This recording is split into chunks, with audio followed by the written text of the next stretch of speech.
So the plot thickens, as they say. So I was looking at the Leon Trotsky's place where he was assassinated in Mexico, and he had been basically offered exile by the Mexican government, convinced by Fridos Carlos, the painter, and her husband Diego Rivera, and amazing muralist. But things were soon to go very, very pear shaped because it turns out that Frida Carlos had an affair with Trotsky, and it was a pretty in the face for both Diego and Trotsky's partner. There was really most people kind of knew what was going on, and she actually Frida Kahlo seemed to have quite a lot of affairs, but in this particular case, the wife gave the ultimatum: it's either her or me.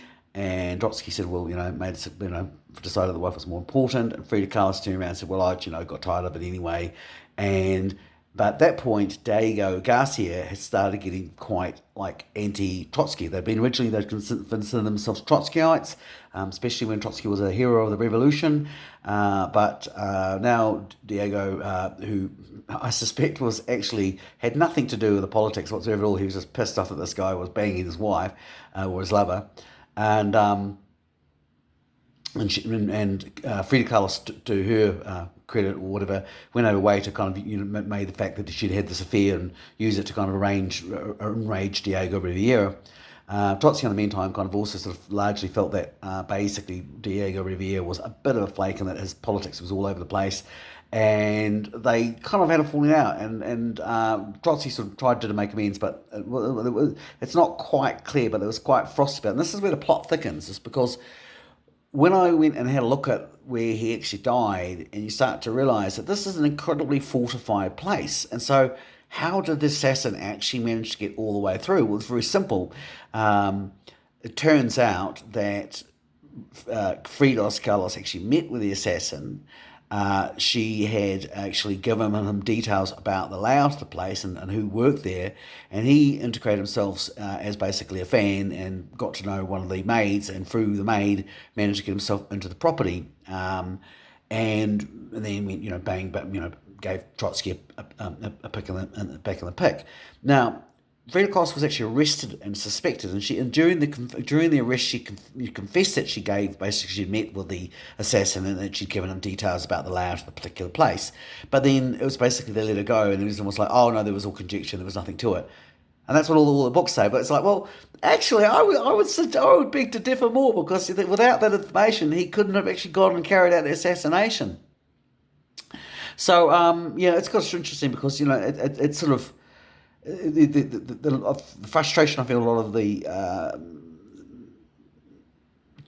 I don't want to say Trotskyites, but that sort of bohemian socialism was that it was really large by people who had very oversized egos, and they again kind of things kind of like blew hot and cold with that particular lot.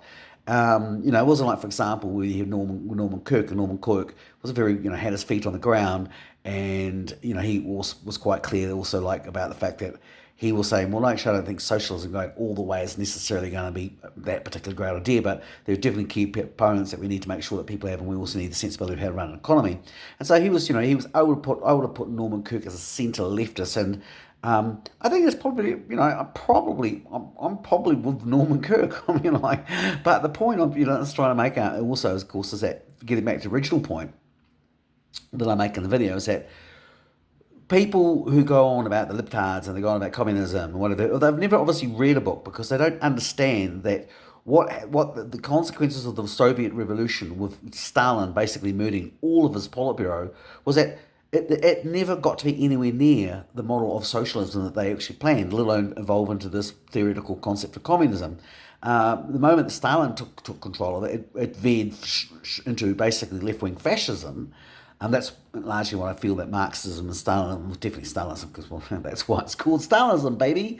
Um, and so these people who turn around, kind of, they're going, oh, she's just as a bloody communist, she's not. She is not even centre left, she is neoliberal, where she has used the branding and the sort of, this sort of like Frilos Carlos Diego Riviera Bohemian fucking flakery. So it's a nice package on the outside, but in the case of Jacinda, it's like very much she's signing off on the Trans-Pacific Partnership Agreement. It's not Norman Kirk's leaning, socialist leaning, but we're still going to be open for business. It's actually we're just going to write a blank check for the big business, and this is what people don't actually get.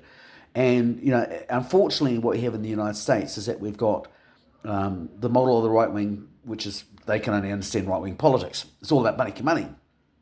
And then you have the Democrats, who are meant to be left wing, but I'm not exactly sure because even you trying to suggest, in the case of Bernie, Sanders was like going, well, actually, we need to lean towards a more of a socialist leaning, not I said not full socialism, full ahead, but because of this connotations, because of all the years of Cold War and all the corporate media behind it, just the taint of that saying alone was enough to actually shut them down. So we've got this problem where both parties are basically in the corporate model, and the left wing are scratching their head for voting for people in Labour or Democrats, going, we just can't quite figure out, why things aren't changing when they still stuck to this corporate freaking fascist model. Anyway, so that's my little ad lib to that. And the point is, I'm a political scientist at the end of the day. I also think, and I think again where Norman Kirk was of this, is that there's a time and place. There are times in the economy where you want to be leaning more towards socialism. There are times when you're leaning more towards the centre. I don't think you even want to go too far to the right at all, because the end result is you end up, it's I guess an element of government is actually the ability to realise to keep tapping it and not actually go to reactionary left wing or right wing, because when you follow both those models, they inevitably turn into an Ouroboros, which is the great snake that eats its own tail, and you end up with the end result is fascism. So what you want is basically a system where people can go to the market, sell what they want, they're allowed to get on with their bloody business. No one's actually regulating them overly excessively, but at the same time, you've got government running the railway, it's running the ports, it's running key critical infrastructure, and no, private business keep the freaking paws off it. Whereas, what we've got right now is ferries breaking down, as we're, and that's all part of the model, like trying to make it so useless that they eventually end up privatising it. And you know what happens? It's not going to end up, it's going to look New Zealand Rail. We've already been down that road. Same with our hospitals and situations.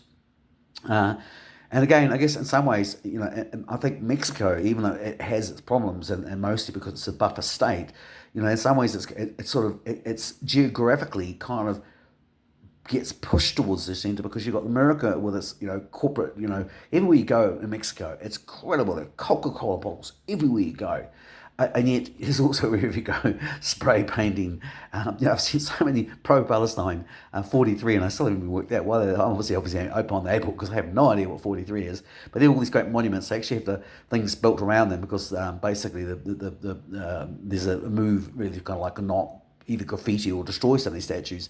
And so unfortunately you can't really get that close to them, and it kind of, I guess, aesthetically in terms of taking pictures, pretty miserable. But yeah, so you can see that at the moment, I can see that Mexico's standard of living is actually doing pretty damn well, and things are looking pretty good. But I'm also aware that that could very easily change with the change in government and with America. And when that happens, it's not going to necessarily be directly. What you'll see is it'll be incursions of destabilization with a renewal of the cartels, which are really, like, in a way, sort of, it's that Hayek dialect where the American can turn around and say, oh, well, Mexico's lawless, we have to go down there and sort it all out. While we're here, we're just not going to leave. And that is, there's been three Rolling Stones and a couple other magazines actually suggested that this is something that's actually very seriously on the minds of America. That I think, and it boils down to actually America's broken that, and to keep itself afloat, it's looking around for who else has got resources and wants to grab them. So it's leaning. America is leaning very much to that right-wing fascism model, but whereas Stalinism was a left-wing model, whereas Trotsky offered us a glimmer of another alternative. Unfortunately, history wasn't kind, and Trotsky kind of did himself no favours, because instead of sort of creating a nice government in exile and getting these ideas out there, he kind of pissed off his chief patrons, and the end result was, Trotsky got invited to a picnic, with the pick being in the back of his head.